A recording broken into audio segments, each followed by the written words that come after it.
Bismillahirrohmanirrohim. Assalamualaikum warahmatullahi wabarakatuh. Apa kabar anak-anak Bu Guru? Alhamdulillah, luar biasa, Allahu Akbar. Baik anak-anak yang soleh dan soleha, bertemu lagi dalam pembelajaran tematik kelas 3 bersama Bu Titin. Baik anak-anak Bu Guru yang soleh dan soleha, sebelum melanjutkan belajar, mari kita buka pertemuan kita hari ini dengan mengucapkan basmalah. Bismillahirrohmanirrohim. Alhamdulillah, semoga Allah Subhanahu wa Ta'ala memberikan kemudahan, kelancaran, serta pemahaman. Amin, amin, ya Robbal Alamin.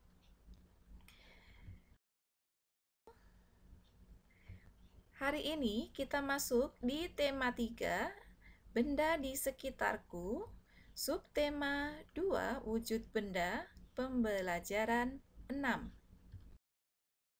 Dengan tujuan pembelajaran yaitu 1. Siswa dapat mengetahui bahan pembentuk benda dan fungsi benda. 2. Siswa dapat mengetahui alat ukur berat dan fungsinya. 3. Siswa dapat mengetahui pentingnya hidup sederhana. Nah, agar tujuan pembelajaran ini dapat tercapai, maka kita semua harus belajar dengan bersemangat. Ya, betul. Kita harus belajar dengan sungguh-sungguh.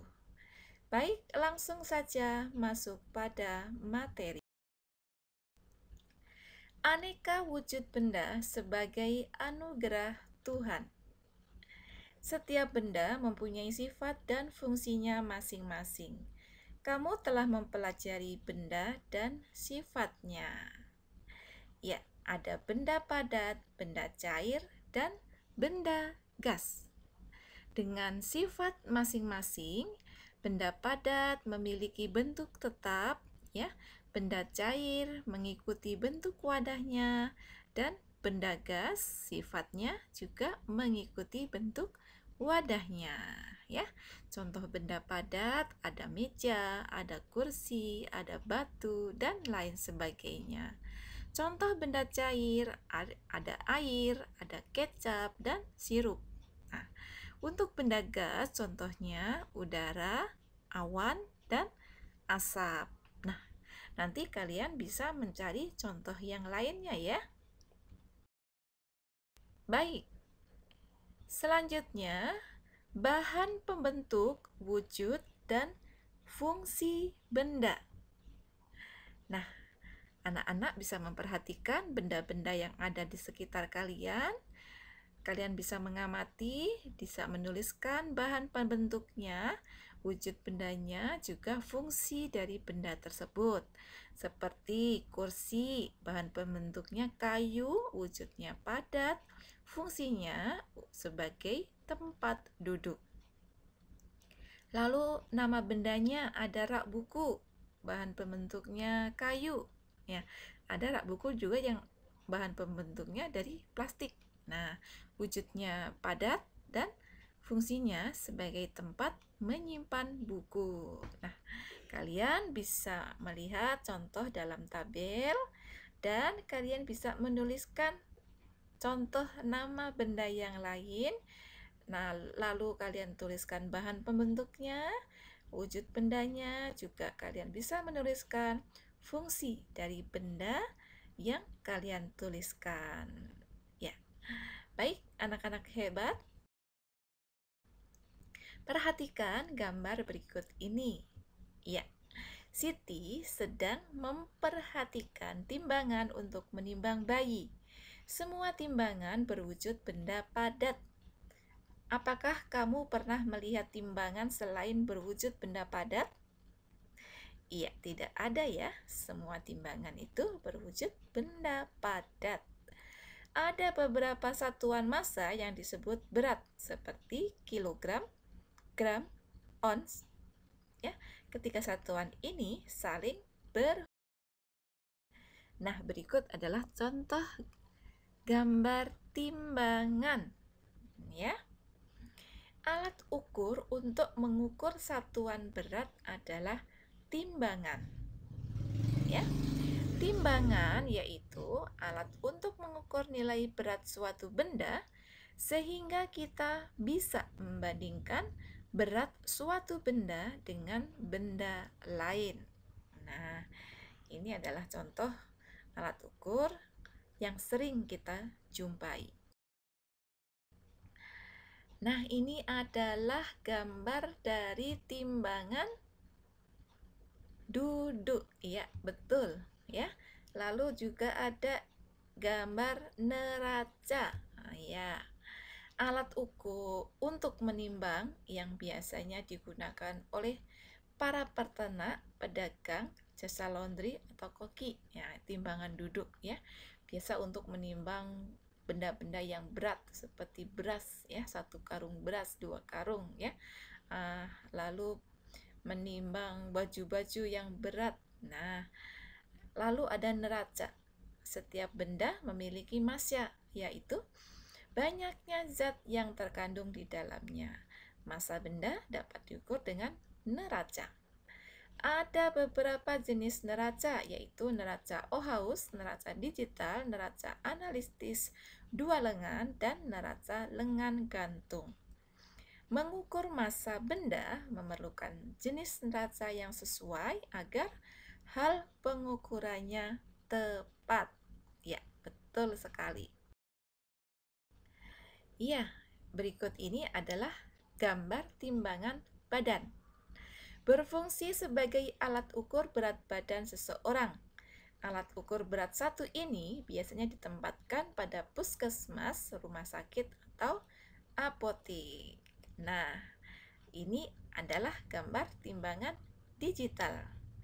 Alat ukur berat ini memiliki beberapa jenis yang dibedakan berdasarkan bagaimana penggunaannya. Perkembangan teknologi menghasilkan timbangan digital yang dilengkapi alat ukur waktu, seperti timbangan digital untuk pembuatan minuman kopi di kafe. Nah, nanti kalian kalau beli kopinya di kafe ya, bisa mengamati, oh ini timbangan digital ya. Seperti itu. Baik. Selanjutnya yaitu gambar timbangan kodok. Ya, kalian sering menjumpai ya. Kalau kalian pergi ke tukang sayur atau tukang buah. Nah, dalam menggunakan timbangan kodok atau timbangan bebek ini juga dilengkapi dengan anak batu yang terdiri dari atas berbagai ukuran, yaitu 50 gram atau setengah ons, 100 gram atau 1 ons, 200 gram atau 2 ons, 500 gram atau setengah kilo, 1000 gram atau 1 kilogram. Ya, timbangan kodok memiliki kapasitas muatan mencapai 10 kilogram. Ya. Kalau pedagang sayur menimbang tomat, bawang merah ya sampai dengan berat 10 kg masih bisa menggunakan timbangan kodok. Ya. Lalu ini ada timbangan gantung. Timbangan gantung atau cran scale digunakan untuk mengukur berat benda dengan cara digantung. Ada dua jenis timbangan gantung yang ada di pasaran, yaitu digital dan manual. Timbangan gantung digital memiliki akurasi lebih tinggi dibandingkan manual. Ya, baik. Selanjutnya, satuan berat. Ya, perhatikan ini ada tangga satuan berat dari kilogram sampai miligram. Nah, setiap turun satu tangga maka dikalikan 10. Kalau turun 2 tangga berarti dikalikan 10 dikali 10. Nah, kalau naik 1 tangga dibagi 10. Sama begitu ya. Kalau 2 tangga berarti dibagi 10 dibagi 10 atau dibagi 100. Contohnya ya, 1 kilogram itu sama dengan 1000 gram. Perhatikan anak tangganya. Kilogram di paling atas, ke gram itu turun 3 tangga. Nah, 3 tangga berarti dikalikan 10, dikalikan 10, dikalikan 10. Sama dengan 1000 gram. Nah, 1 kilo sama dengan 10 ons. Ons itu sama dengan hektogram. 1 tangga, berarti 10. Begitu juga 1 ons sama dengan 100 gram. Ya, dari ons ke gram itu turun 2 tangga. Artinya dikali 10 dikali 10. Jadi 1 ons sama dengan 100 gram. Nah, kalian bisa perhatikan dan bisa pahami ya untuk menghitung satuan berat. Ya. Baik.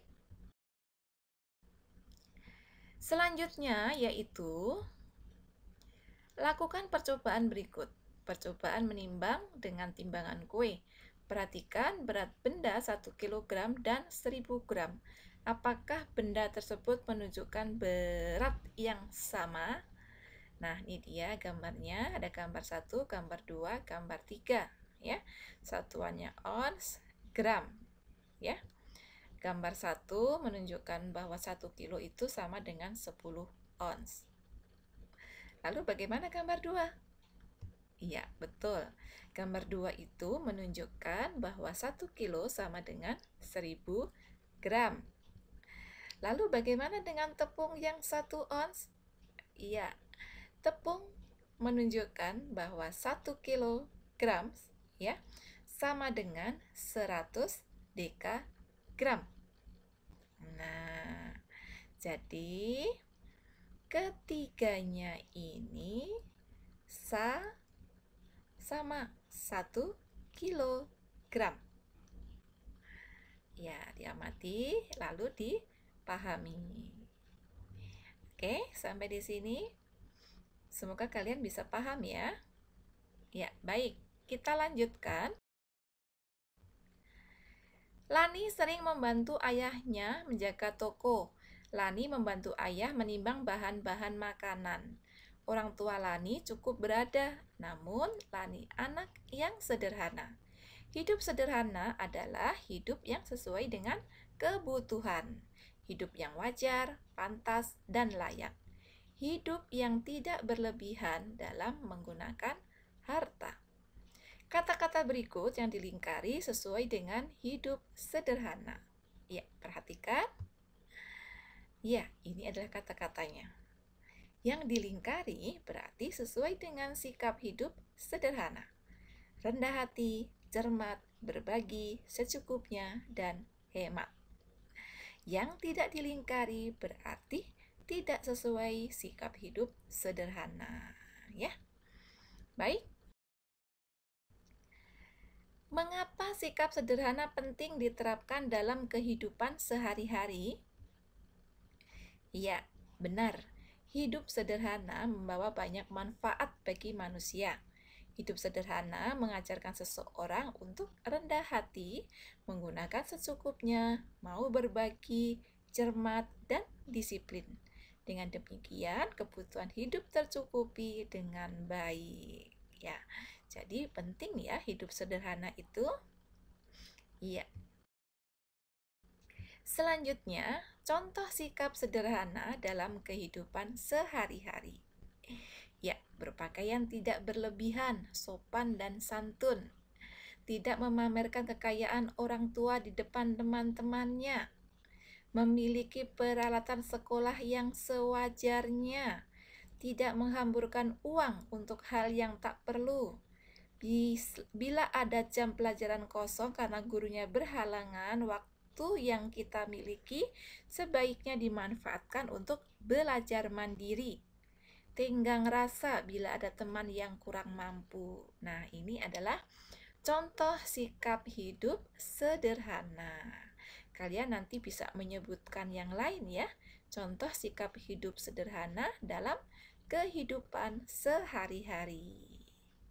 Nah, anak-anak Bu Guru yang soleh dan soleha, selesai sudah pembelajaran kita hari ini. Saatnya kita membuat kesimpulan belajar kita. Apa kira-kira kesimpulan belajar kita hari ini? Ya, benar. Masing-masing benda mempunyai sifat dan fungsi. Lalu, kita dapat menimbang benda dengan alat ukur yang sesuai. Dan yang terakhir, hidup sederhana adalah hidup wajar, pantas, dan layak yang didasari sikap rendah hati, berjiwa sosial, dan tidak sombong. Nah, ini adalah pelajaran yang bisa kita ambil hari ini. Baik, semoga kalian semua bisa memahami materi hari ini, bisa kalian terapkan dalam kehidupan sehari-hari. Anak-anak Bu Guru yang soleh dan soleha, terima kasih untuk belajar hari ini. Salam Bu Guru untuk orang tua kalian, ayah, bunda, atau siapapun yang sudah mendampingi belajar kalian hari ini. Terima kasih Bu Guru ucapkan kepada anak-anak hebat yang sudah mengikuti pembelajaran dengan sebaik-baiknya, ya. Tetap jaga kesehatan, terapkan protokol kesehatan, dan pesan Bu Guru yang tidak terlupakan, dirikan sholat 5 waktu tepat pada waktunya. Baik anak-anak Bu Guru, kita akhiri pembelajaran kita hari ini dengan mengucap hamdalah. Alhamdulillahirobbil alamin. Wassalamualaikum warahmatullahi wabarakatuh.